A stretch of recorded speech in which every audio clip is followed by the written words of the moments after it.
2022 is coming to an end, and what a year it's been. Inflation at a 32-year high, the unemployment rate at a 48-year low, and the first interest rate hiking cycle in 11 years. And boy, oh boy, what an interesting dynamic it's been. We've seen a change of government here in Australia too. The global economy's confronting this inflation problem. Interest rate hikes are happening just about everywhere. And the economy's slowing down, as it had to. But more important, of course, is where are we going? What's it mean for 2023? What is going to be occurring in the Australian economy that's going to be impacting on your finances, your business? For example, has the RBA finished the interest rate hiking cycle? Will inflation fall back down almost as quickly as it rose? My hunch is that it will, but I've got a few interesting reasons why that might be the case and where that inflation pressure downwards will come. We also have a very important budget from I'll call them the new Labor government, but their big budget on the 9th of May 2023 will be a really important policy document. They want to put in more of their reforms, but they also want to take advantage of what's been relatively high commodity prices to help them to repair the budget. Doesn't mean that spending is going to be tight.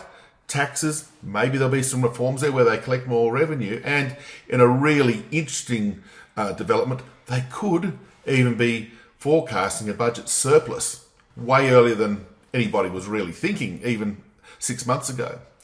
What's it mean for you, the consumer, the household sector? House prices are weakening. Yep, they're weakening under the weight of what was higher interest rates and stretched consumer finances, and a couple of other things too.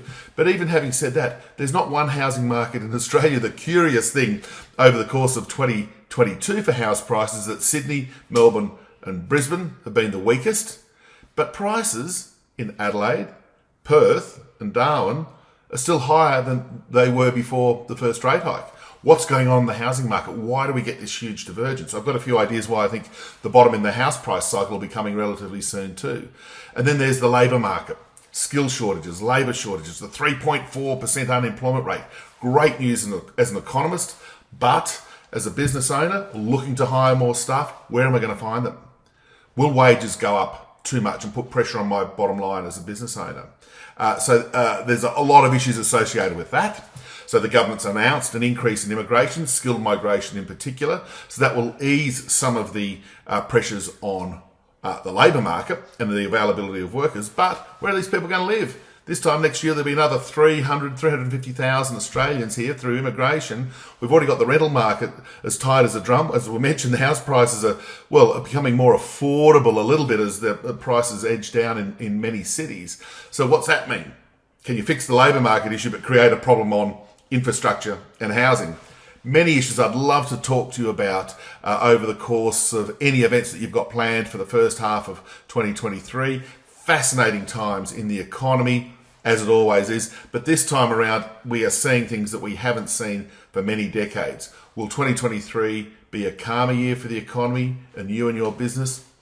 I look forward to talking to you about all those sorts of issues.